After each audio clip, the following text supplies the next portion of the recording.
Hi, this is Robert Shear with another edition of Sheer Intelligence, where the intelligence comes from my guests. And in this case, it's my privilege to talk to not only just one of the more intelligent people I've ever met, but certainly somebody I would regard as the most important, most reliable expert on the what is largely Middle East, Mid East, and he's written over 20 books. He's a professor, Juan Cole.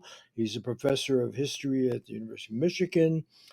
His more one of his more recent books was on the Prophet Muhammad, and I just in this whole atmosphere, charged atmosphere, my goodness, where anybody says anything critical one way or another, oh no, you're disturbing everything and you're creating, and you can be fired, particularly if you dare suggest something, about the rights of Palestinians or what have you.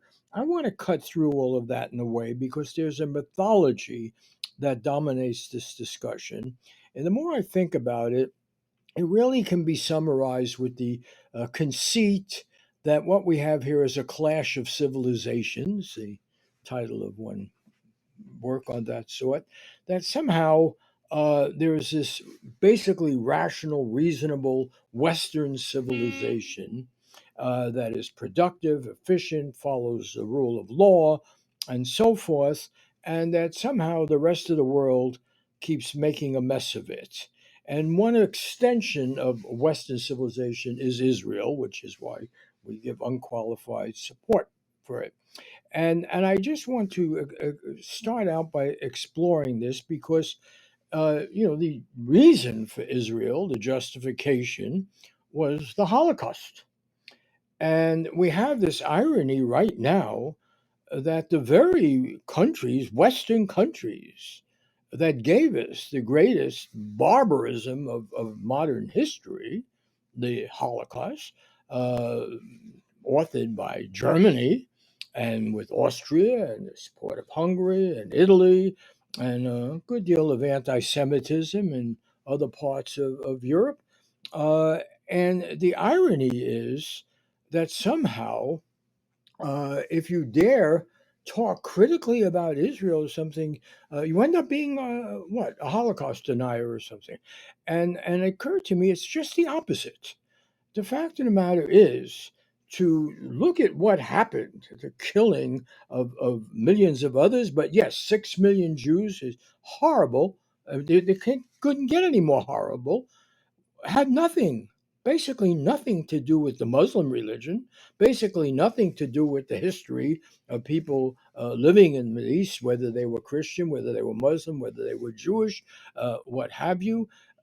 You've written about that. You even go back to the Prophet Muhammad being involved in trade in that area. I found that a very powerful book for clearing my own mind about this region that we know nothing about.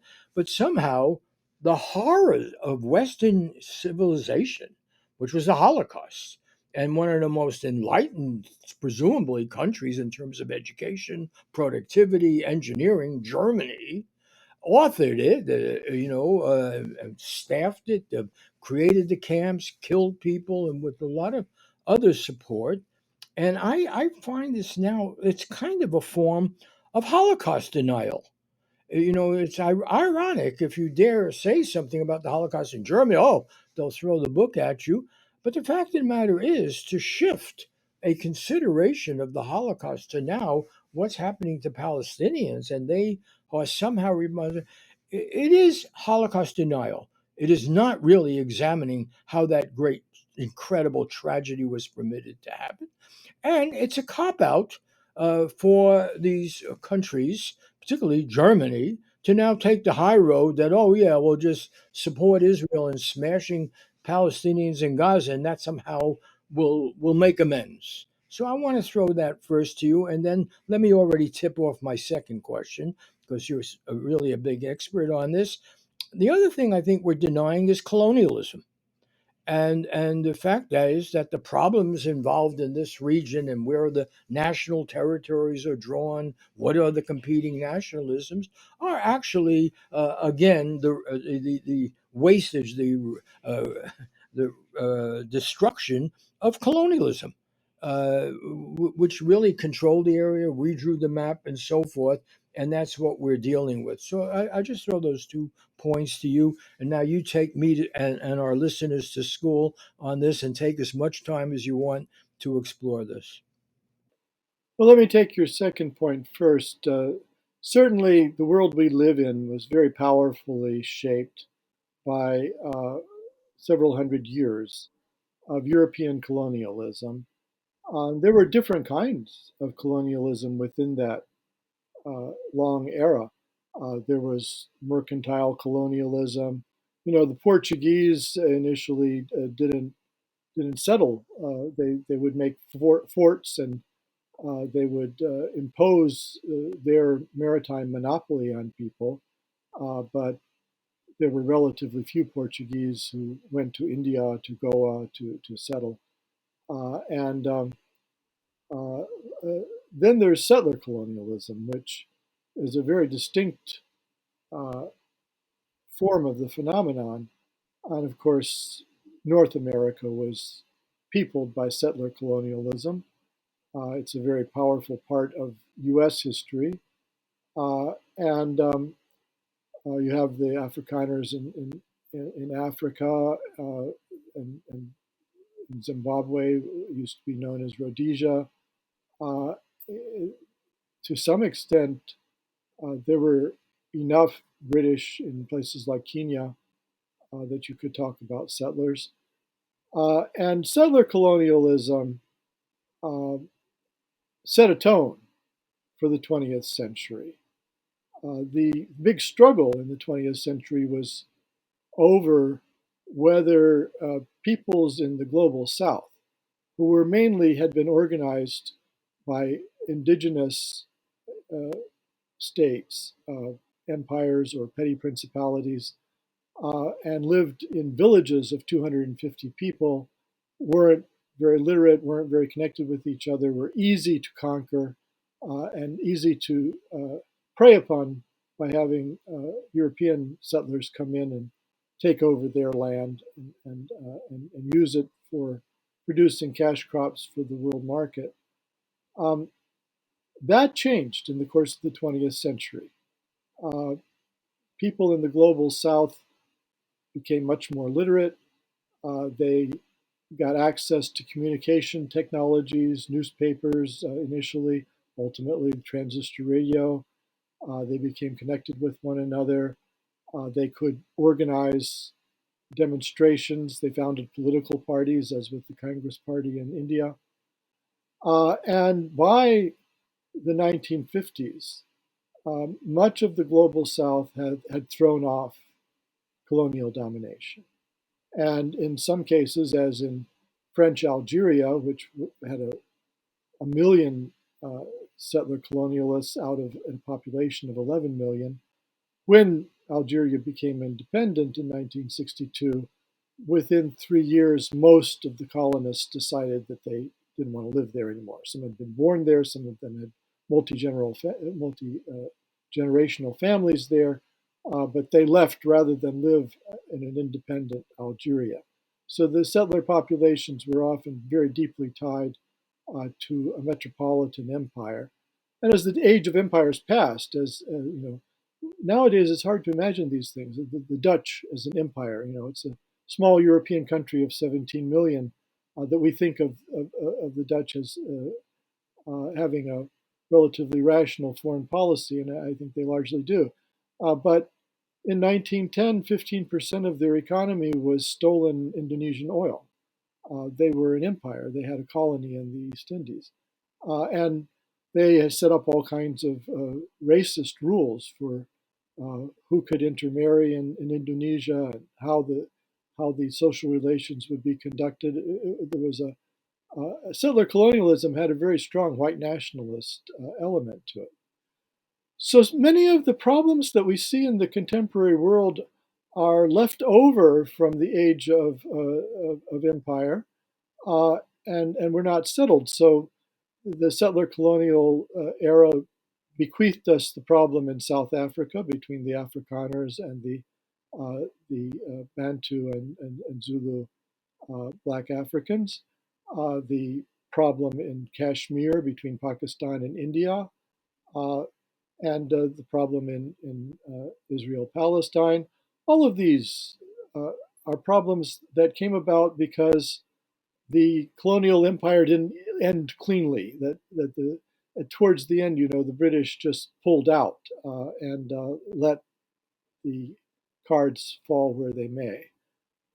And so uh, there are now attempts to deny that there was such a thing as settler colonialism. There was an Atlantic article trying to make this pitiful case. But we historians who've been in archives can, attest as many hours as you like to the phenomenon and to its long-lasting impact.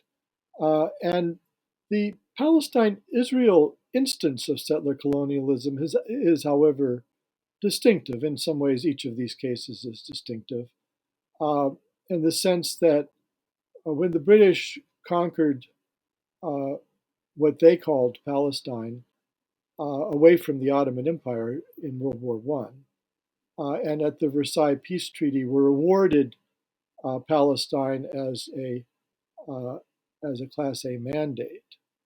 Um, they didn't settle it with British, but during World War One they had promised the Zionist movement, which was this tiny little movement in London, which had nevertheless good contacts with the British cabinet. They had promised them what they called a national home in Palestine. It wasn't clear that they were promising them a country or a state.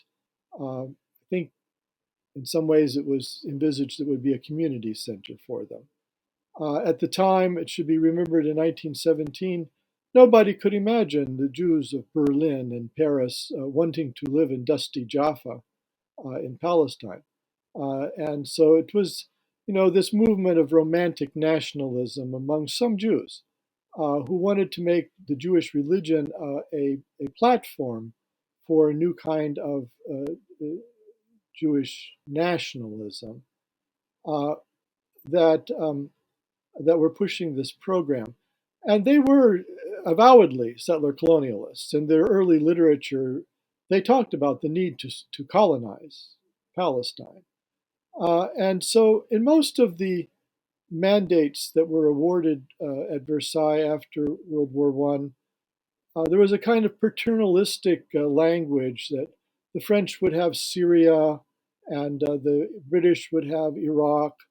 There were some mandates as well in Africa, although they were not Class A mandates.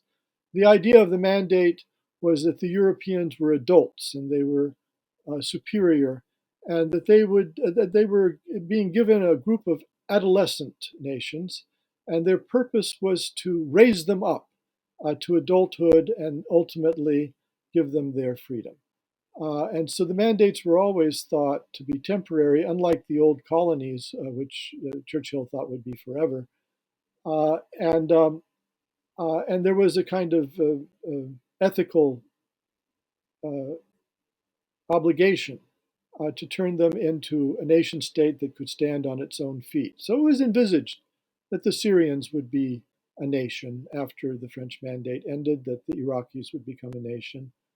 And however, in Palestine, the language uh, of the mandatory charter didn't even mention the Palestinians. The British wanted to pretend that they had no obligations to the over a million Palestinians who lived in Palestine. All the obligations were to a few tens of thousands of Jews, most of them recent immigrants. Probably the population of Palestine from the Crusades until World War One was on the order of 2% of the population was Jewish. So Jews didn't bulk large in geographical Palestine until the late 19th, early 20th century when the Zionist movement encouraged some settlement there. But even then, it was tiny. But the British project for the Mandate of Palestine was all centered on these immigrant Jews and the Zionist movement and its aims. And ultimately, uh, I think it wasn't anybody's plan, but the rise of the fascist anti-Semites in 19 in the 1930s, in particular, throughout Europe, and especially in Germany, uh, these fascist movements had an irrational obsession with Jews, and ultimately tried to kill them all. With using industrial methods. Was the most efficient killing machine that the world had ever seen, directed at innocent civilians who had no committed no crime except because of their ancestry as Jews. Uh, Let me just say, by the way, because I haven't heard it put quite that way, but that feeds into this original idea I was raising with you about the clash of civilizations, because the killing of 6 million Jews and millions of other people, but the systematic killing of this was a technological achievement of German engineering. It was an example of their so-called civilization. It can't be separated. And when people talk about this kind of madness, this killing frenzy, it's like the carpet bombing of Vietnam and Southeast Asia, where anywhere from 3.5, which was McNamara's figure, to 5 or 6 million people died, but because of the use of a killing technology that was incredibly effective. And making whole areas unlivable. I want to get back to that idea because there's a lot of moralizing around here this now. Oh, these Palestinians, they just couldn't accept what they could have had. There could have been peace and so forth. And all the moralizing by particularly European countries and the United States, which after all, the killing machine was fully in place in 1942 before the U.S. Even committed to getting involved in defeating Hitler. Uh, there's something about the whole tone of discussion now, the self righteousness, and it pervades the universities. If you dare examine the history of this and question it, you know yourself, you were on your way to Princeton to have a professorship, and somehow you were challenged. Oh, Yale, okay. But the fact is, if you even dare raise questions, you're insensitive to the Holocaust. My whole point here is I'm very sensitive to the Holocaust. I was alive at the time. Half of my family were Germans who were involved. The other half were all killed in Lithuania, every one of them. And so I find it actually deeply offensive as well as anti-intellectual to say that somehow if you care at all about people being bombed in Gaza, somehow you're indifferent to the Holocaust. My point is quite the opposite.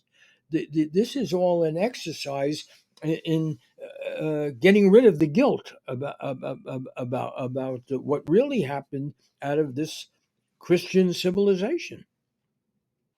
Christian civilization and nationalist civilization, because it's all entangled in this idea of the modern nation state, uh, conceived as an ethnic vehicle. And so when the Germans started taking away citizenship from their Jews and firing them from the universities. The philosopher Martin Heidegger, who was very popular when I was an undergraduate, it turns out was a horrible Nazi and was the chancellor at Freiburg University who fired the Jews from the faculty. I don't think they study Heidegger as much now after he was outed. But the this intersected, however, with colonial history in ways that I think if you're Europe-centric, you don't see.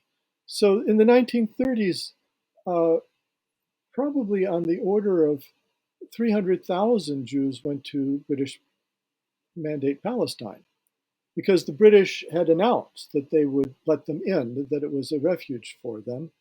And the British had done this for colonial purposes. It's hard to rule another country as they did in the colonial era without local allies. So they thought if they let the Jews in, that the Jews would be their local allies in conducting the affairs of the colony. But nobody expected hundreds of thousands of Jews to take them up on this offer. And so after World War II was over, you had 500,000 Jews in British Mandate Palestine. You had 1.2 million Palestinians who whose families had been there for millennia. And the Jews amongst them decided that they wanted a state. And they even took on the British about this and did some terrorism against British interests. And the British threw up their hands. The Labour Party got elected. And in 1947-48, a civil war broke out in Palestine, in which the well-organized Jews, some of whom had been in the anti-Nazi resistance in Europe, some of whom served in the British Army in the Middle East, organized themselves and were able handily to defeat the local Palestinian villagers and to expel over half of them from their homes and then to take them over. So they were not settler colonialists in the classical sense of being sent in by the empire from its own citizens to make a claim on territory in the global south. Most of them were refugees from the Nazis or the other fascists, and many of them, would just have been as happy to go to the United States or someplace else, but they weren't let in because anti-Semitism was kind of so prevalent and it was a policy in so many countries. And because it was the Great Depression when there would have been riots in the streets if you had let in large numbers of foreigners, the workers would have said that they would take their jobs. So the Jews were locked out of the United States. They were sent back. One group of them came on a ship and could see the lights in Miami and were just sent back to France, where about a third of them were killed in the Holocaust. The U.S. wouldn't let them in. Britain wouldn't let them in. Brazil wouldn't let them in. And so they could only go to Palestine. So this colonial policy that the British had established of trying to make Palestine more manageable by having a settler colonial Jewish population backfired on the British because of the rise of the fascists and Nazis, and so many Jews went there that it turned into a civil war that the British didn't want to put the resources into resolving themselves. They just picked up stakes and left the Jews and the Palestinians to settle things. Well, the Jews got their state. They got Israel. They had expelled so many Palestinians that they had a lot of nice new farms that they could take over, people's houses that they could live in. They wouldn't let them back in. There was no right of return. And then, this is like a Rube Goldberg machine. The fact that this happened and the Palestinians so many of them were displaced or killed, angered the populations in the Middle East against their Jews, who had nothing to do with it. The Jews in Baghdad were Iraqis. They were not interested in moving to Palestine or being Zionists. Jews in Tunisia and Morocco were very well integrated into the state. But mobs formed and blamed them for what the European Zionists had done to the Palestinians. And they came to their gates of their houses and were going to attack them. And so people packed up and left in their millions. So you got the second wave of immigration to Israel, this time not from Europe, but from the Middle East, of Jews who were essentially ethnically cleansed as a revenge by mobs throughout the Middle East on what the Zionists had done to the Palestinians. And so you have this exchange of populations, this ethnic cleansing. Jews sent to Israel and Palestinians sent out of Israel. But the Palestinians that were sent out of Israel didn't have a stable framework for their lives. They became stateless people, basically. For a while, Egypt and Jordan said they were looking after their interests. but they weren't. They were looking after Jordanian and Egyptian interests. And the Palestinians were left as an unresolved problem. Uh, they're not the only one in the world. You have Taiwan, you have maybe the Kurds, but the Palestinians are among the great unresolved problems created by the modern era of this industrial ethnic nationalism and settler colonialism that came together in Palestine in this very unfortunate way. Well, let me pick up on your own, well, your book about Muhammad. And I was just, in Haaretz, one of the, I guess, the most uh, uh, well, what independent publication, or used to be associated with, I think, the Labor Party. They reported on a conference just today in today's issue of scholars, uh, both Jewish and some Palestinian, uh, about life at the beginning. You know, what happened in the 30s and what happened in the 40s. And they made the point that the um, Jews that were already there or came from Syria, Iraq, because now it had gotten unsettled and so forth, were first of all, obviously, if they were in Iran, they spoke Farsi, but there they spoke Arabic. And they actually were not hostile to their fellow Arab speakers, but they were used as, translators or, propagandists and so forth. But they weren't particularly given at first to driving anybody out. They were used to living with these people. And the image, there's this thing that we somehow blame the Muslim religion or we blame Islamic fanaticism. In your book, you have Muhammad himself doing business, trading with other people, right, in this region. And that was kind of the norm. They were not swept up in the kind of anti Semitism that characterized, say, France or even the United States. Oh no, there's a lot in the Quran that's unusually tolerant for its era. Um, Muslim men can marry Jewish and Christian women, for instance. Uh, no rabbis and no priests would ever have allowed a Jew or a Christian to marry a Muslim. Uh, and in fact, they actually talked about themselves as races. There was a Jewish race and there was a Christian race. And Islam was not a race, it was kind of a rainbow. And the Quran talks about Jews and Christians who live righteous lives, believe in the one God and the resurrection, going to heaven. And again, at the time, no Jews or Christians thought that anybody outside their faith was going to heaven. There were some Jewish rabbis who admitted that Gentiles might have a portion of paradise, but on the whole and by and large, salvation was inside your religion. Marriage was inside your religion. Uh, there's a treaty, an early treaty that we think is authentic that Muhammad made with the Jews of Medina. And he said, we're all one ummah, uh, which means something like a community or nation.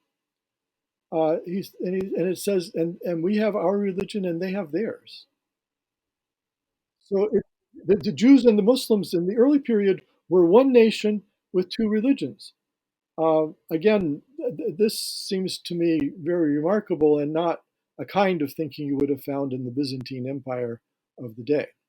So this is a critical point because we're talking about public consciousness of politics and thinking about it, and what has happened with began way before the war on terror is somehow the identification of Islam with terror, with chaos, with violence, and primarily here with anti-Semitism, and that is really grand misinformation.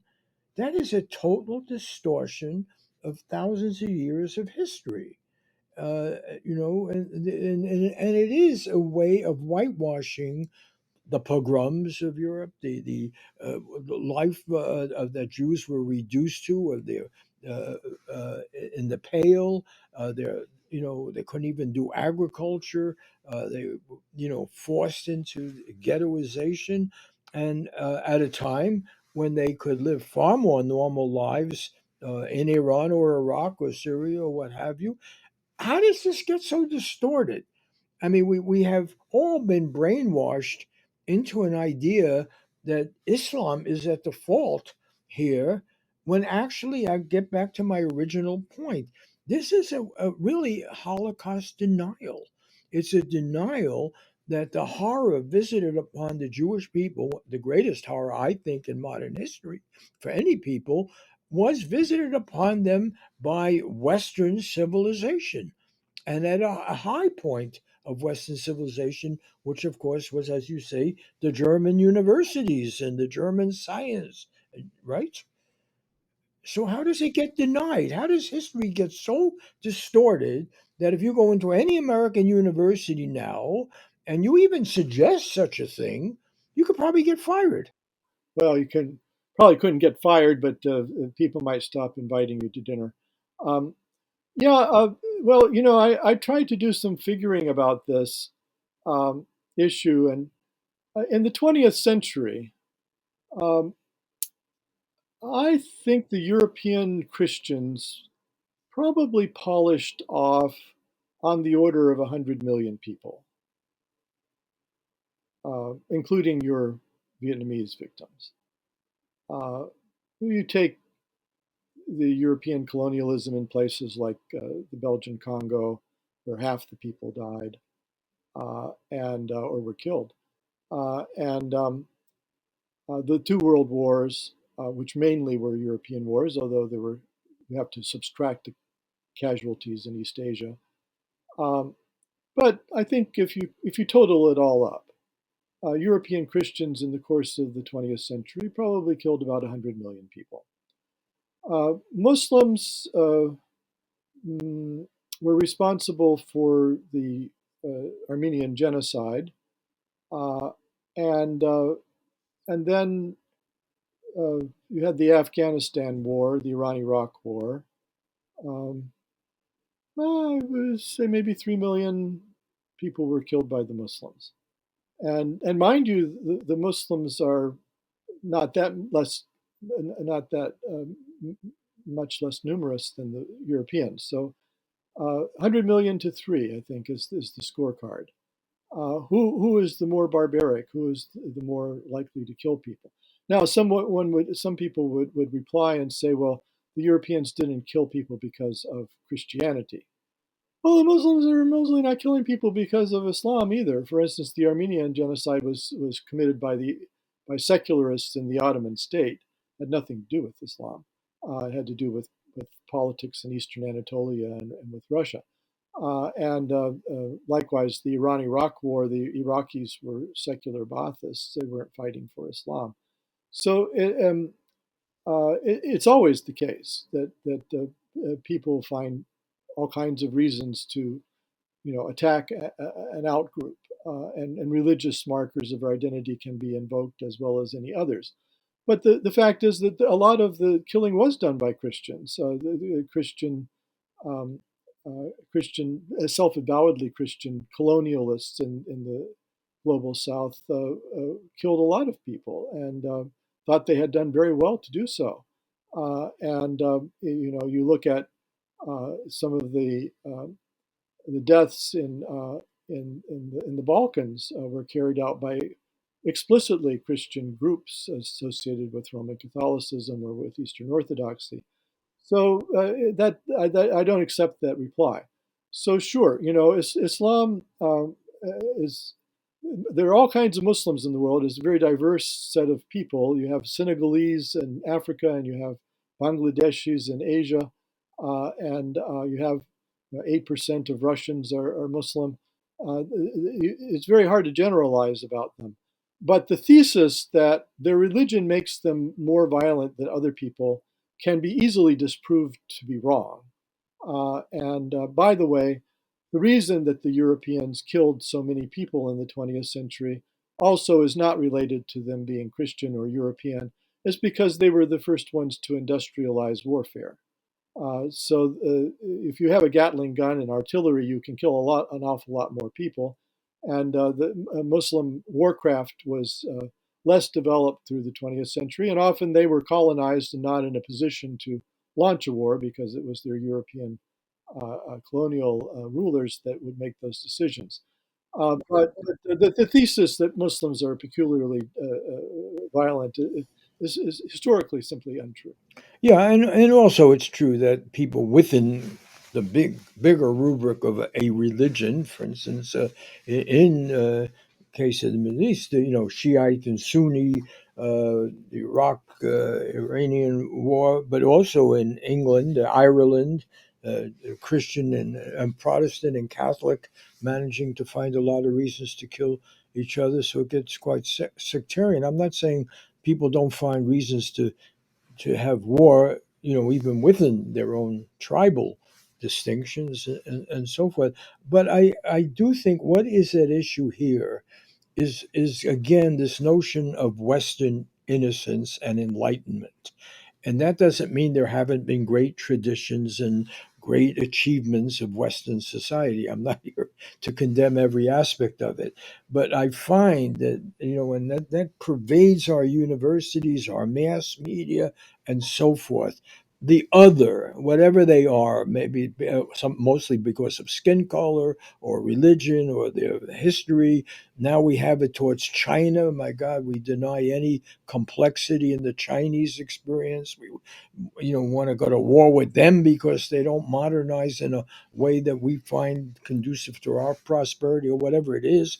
We just don't have any respect for anybody else's history or culture, and at the heart of it is I get back to that clash of civilizations, that this notion, and in fact much of Western education was based on the singular significance and enlightenment of Western society, and that gives them a pass, and that gives them a pass to really create great harm because they, yes, they make mistakes. Yes, we make mistakes, but somehow we are the advanced force of civilization. And that has just been exposed as utter nonsense, a very dangerous idea. No?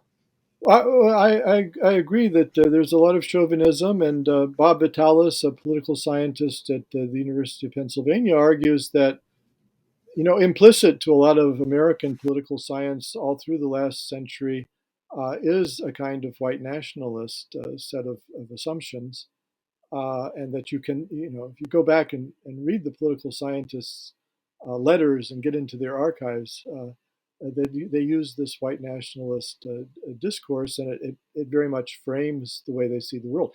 By the way, Samuel Huntington was at Harvard and has a lot of prominent and powerful students, and so it's difficult to win an argument about him. But I think he showed signs of being a horrible racist, and his last book was about the dangers of Latino immigration into the United States, to essentially to white civilization. And I'm surprised the way he's lionized. And this book he wrote about the clash of civilizations is silly. You know, United States has alliances with other countries of various sorts. We have the NATO alliance. One of the countries in NATO is Turkey. It's a Muslim country. 99% of the people in Turkey are Muslim. They are NATO allies. And the Article 5 of the NATO treaty says that an attack on one is an attack on all. So Turkey sent troops to fight alongside Americans in Afghanistan because NATO felt that the U.S. had been attacked on 9/11 and sent a NATO contingent to Afghanistan for years. Turkey played a role in that. We also have what are designated as non-NATO allies, and those get special access to U.S. military equipment. They do military joint exercises, naval and land. Um, who are our non-NATO allies? Morocco, Egypt, Bahrain, Pakistan. They're Muslim majority countries. And I don't think any are in Latin America or East Asia.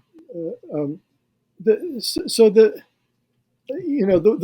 idea that the Muslim world is antipathetic in general to the United States, or that there's this clash of civilizations, doesn't make any sense of how the world actually operates, how the United States foreign policy actually operates. No, but it's a great rationalization for plunder, for having your way, for absolving your society of any responsibility for mayhem or what have you. And it's a way of minimizing the significance of the carnage you visit upon others because you make mistakes, but your intentions are basically civilizing. That was the treachery as an intellectual of Huntington. Yes, it's a rationalization for barbarism. But I want to end this because I know I can't take too much of your time, but I want to figure out where we're going now because it seems to me the already now there's some backing off. You know that hey. Maybe this is this unqualified, this blank check to Israel that Biden gave, and probably Trump would have done worse. So, maybe you need nukes in there to help you out, or well, I don't know. I don't want to trivialize this, but the fact of the matter is, now they're having all these second thoughts. We can't alienate all these other people, and we shifting alliances in the world. Somehow now we've got Saudi Arabia cooperating with Russia, cooperating with China, maybe even cooperating with India. This BRICS thing. I mean, the people who couldn't get along under the banner of communism before are now coming together under the banner of, hey, let's stop this hegemon of the United States from messing up the world. And I just wanted to ask you, looking at it now, because these countries, I mean, they were about to make peace with Saudi Arabia, Israel. What there was about to be a new welcoming of a new world order, and then somehow isolate China. There was all this plan. How do you put it back together? What is the U.S. going to do now? What's going to happen? I think the United States has, for all these decades, uh, had a very unfortunate foreign policy towards the Middle East that depends on not doing anything practical to resolve the Palestine issue. Uh, the U.S. talks a good game. If you ask Matthew Miller at the State Department, what about a two-state solution? He'll say, yes, we're all for that. We're working towards it. There's a peace process. There isn't any peace process, and there isn't any two-state solution to be had, and there hasn't been for decades. It's all lies. It's just a mantra. It's in the world of politics, if people ask you a hard question, you have to have something to tell them. So this is what they tell us, that the U.S. wants a two-state solution. But what would make a two-state solution impossible would be 800,000 Israeli squatter settlers on Palestinian land, and in East Jerusalem, in the West Bank, and so forth. That's been going on. It even after the Oslo Accords, the Israeli right doubled the number of Israeli squatter settlers on the West Bank when they were supposed to be withdrawing. And Clinton did nothing about that. And nobody since has done anything about it. The colonization is increasing, and now you have people in the Israeli government who are essentially fascists, who are all about trying to ethnically cleanse the Palestinians out of the West Bank and replace them with Jewish settlers. And the Jewish settlers have been given a blank check now to go into Palestinian hamlets and go wilding, just shoot them up. It's like something from the Old West. And the government, the governmental ministers are doing things like handing out guns to them and ordering the Israeli army not to intervene. So the United States doesn't do anything practical to stop this from happening. And as long Today the White House announced that they're putting some kind of sanctions on four individual settlers, or uh, that anyway, it's just a move that happened. Yeah, this kind of symbolic statement about a small number of people is ridiculous. Frankly, I mean, if you watch the performance of John Kirby or Matthew Miller, these spokesmen for the U.S. government, and you know what is actually happening on the ground. You don't know whether to cry or laugh. I mean, it's tragicomic, and, and of course there's the Palestinians. There's an old ancient Greek saying that the boys throw stones at frogs in play, and the frogs die in earnest. The United States government is doing that. It's playing around with Middle East policy, but it's the Palestinians who are dying in earnest. And Washington doesn't care. We're going towards 30,000 Palestinian deaths, the vast majority of them women, minor children, non combatant men. And Biden says that's fine.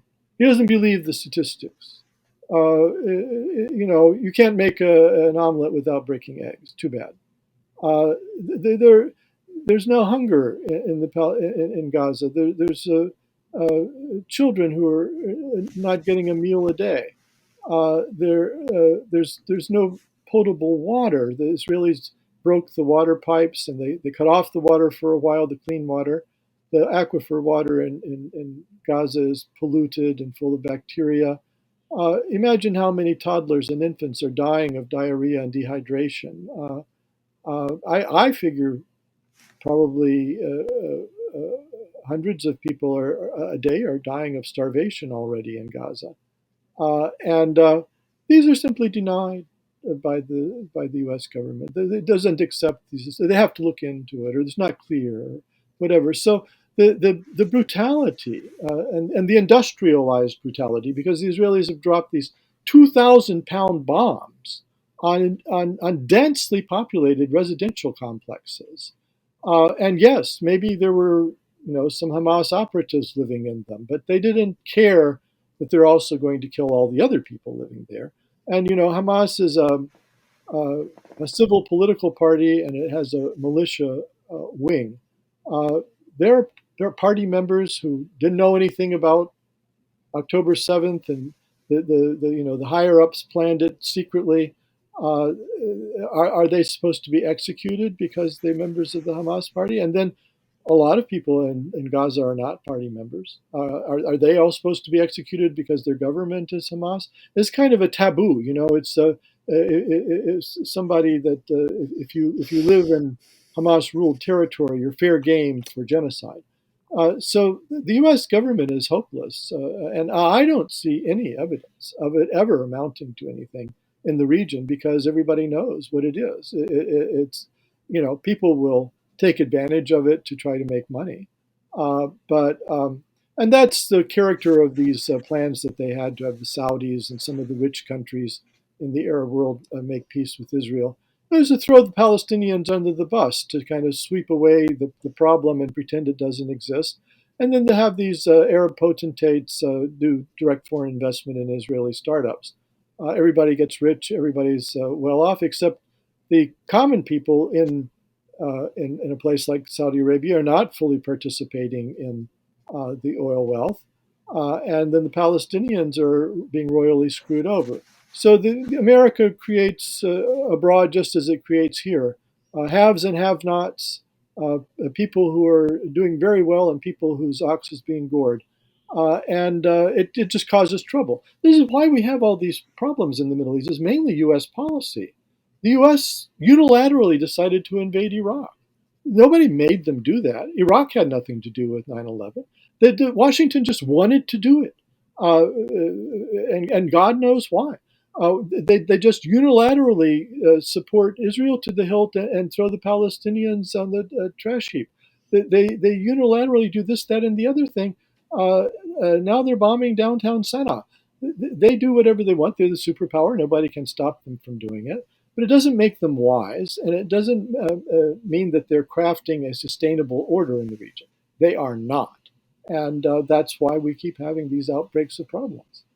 But the fiction, I mean, there's actually, I just read a story in the New York Times, I don't know, an hour ago that the um, controlled bombing with these 2,000-pound bombs um, takes out whole neighborhoods. Yeah.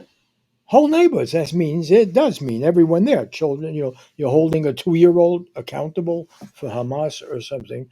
But we're two older guys. I'm older than you, but we've come to somehow accept this insanity. I wonder whether the world accepts it. And I see, I think this time it is very different. It is truly excessive.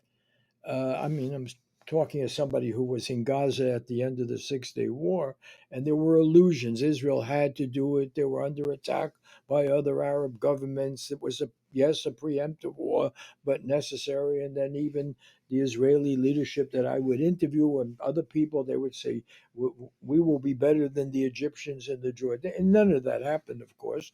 But I think there is a stain on this, and it also is on America, and it sets, first of all, it lowers the world standard. I mean, yeah, I think there are things Russia is doing in Ukraine that should be criticized. Yes, and making whatever your justification, killing civilians should be a war crime anywhere. Okay, but how is the U.S. going to bring this up when we, in fact, as you say, have given a blank check? Here, we give you all this equipment, kill anybody you want, anytime you want, and so forth. And then the irony is, even people like Netanyahu say, yeah, and then don't criticize us because what did you do in Vietnam? They actually throw it back at us. Wait a minute, who are you kidding? And so I get back to my original point of actually Holocaust denial. Because people who are critical, and they say, wait a minute, what's happening here? You're following actually this heinous example of destroying people, and that's, after all, what the UN is considering now. Is this genocide? Well, as a Jewish person, I wonder, how could a state that's supposed to speak in my name now be being considered as a source of genocide, when the whole lesson of World War II, to certainly any Jewish people, but should be to the rest of the world, don't you ever get into eliminating people. Don't you ever get into ethnic cleansing. And I just wonder whether you're being just a bit too cynical about getting away with it. I think there's going to be accountability this time. Yeah, I'd have to see it. States don't have ethics, and capitalist states have fewer ethics than some other kinds. I think the question for these state leaders is, what's in it for me? Can I make money out of it? I don't, even in the Arab world, who has stood up for the Palestinians? I mean, you and I are horrified at the tactics.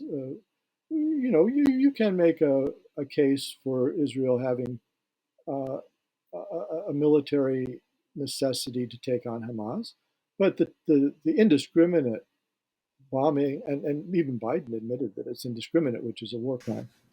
Indiscriminate bombing of civilian populations, the use of water and food and so forth as weapons of war. All of this is horrific.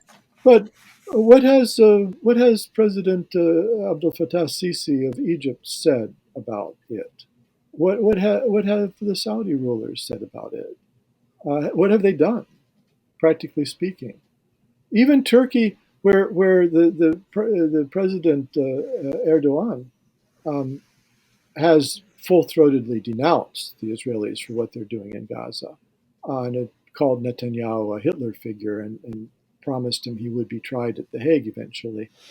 So the Turks have been among the more vociferous critics of the way the Israelis have proceeded. The Turks do daily trade with Israel. They have full diplomatic and economic relationship, including weapons sales. So Erdogan is fulminating against Netanyahu as a kind of Hitler, but the Turks are selling the Israelis military equipment as we speak. So I'm sorry to sound cynical, but I'm just describing the world that I see, which is the Palestinians have no significant champions, and the great powers, Russia, the United States, Germany, France, Britain, are sitting with folded hands while what the World Court has said is plausibly a genocide unfolds at the hands of the Netanyahu government.